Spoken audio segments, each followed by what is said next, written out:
Hi అండి, మీ వెంకట్ని. ఇప్పుడైతే హైదరాబాద్లో ఫేమస్ అయిన నీలోఫర్ కేఫ్కి అయితే మేము బయలుదేరామన్నమాట. నైట్ 8:30 అవుతుంది. చాలా రోజుల నుంచి అనుకుంటున్నాము వెళ్ళాలని చెప్పి, వీలు కావట్లేదు. ఇప్పుడైతే బయలుదేరాము.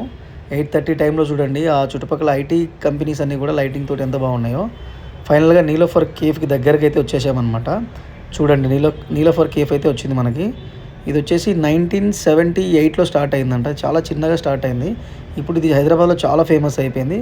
ఇక్కడ అల్లు అర్జున్ కూడా వచ్చి వెళ్ళాడు ఇక్కడ మొన్న రీసెంట్గా. చాలా ఫేమస్ అయిన నీలోఫర్ కేఫ్ ఇది. ఇక్కడ వచ్చేసి డైరెక్ట్ క్యాష్తో తీసుకోవద్దు. ఇక్కడ స్క్రీన్ మీద మనము నచ్చినది తీసుకొని టోకెన్ అయితే తీసుకొని లోపలికైతే వెళ్ళారనమాట. ఇక్కడ ఒక 10 మినిట్స్ లేట్ అవుతుందని చెప్పారు. ఒక 10 మినిట్స్ అయితే వెయిట్ చేశాను. ఫైనల్గా మనకు అనుకున్న చాయ్ మస్కా బన్ కూడా ఆర్డర్ చేసినట్టయితే ఇచ్చారు. ఇది టేస్ట్ చేయడానికి అయితే బయటకు వెళ్ళాలి ఇప్పుడు. అంబియన్స్ అయితే చాలా బాగున్నాయి, చూపిస్తా చూడండి అంబియన్స్ ఎంత బాగుంటాయో. ఇక్కడ పిల్లలతో వస్తే చాలా హ్యాపీగా ఫీల్ అవుతారనమాట. చూడండి ఎంత బాగుందో, చాలా బాగుంది. ఈ ఫైనల్గా బయటకు వచ్చేసి మనకి ఆ మస్కా బన్ తోటి చాయ్తో తింటుంటే అసలు మామూలుగా లేదు, చాలా బాగుంది. లైఫ్లో ఒక్కసారైనా తినాలి అనిపించేలాగా ఉంది. ఈ హైదరాబాద్ చుట్టుపక్కల ఎవరున్నా సరే కంపల్సరీ ఒకసారి విజిట్ అయ్యే ప్లేస్ ఇది. మాటిమాటికి అయితే రాలేము, ఎందుకంటే కొద్ది కాస్ట్ ఎక్కువ కాబట్టి. వన్ టైం అయితే వచ్చి హ్యాపీగా ఎక్స్పీరియన్స్ అయితే చేయొచ్చు.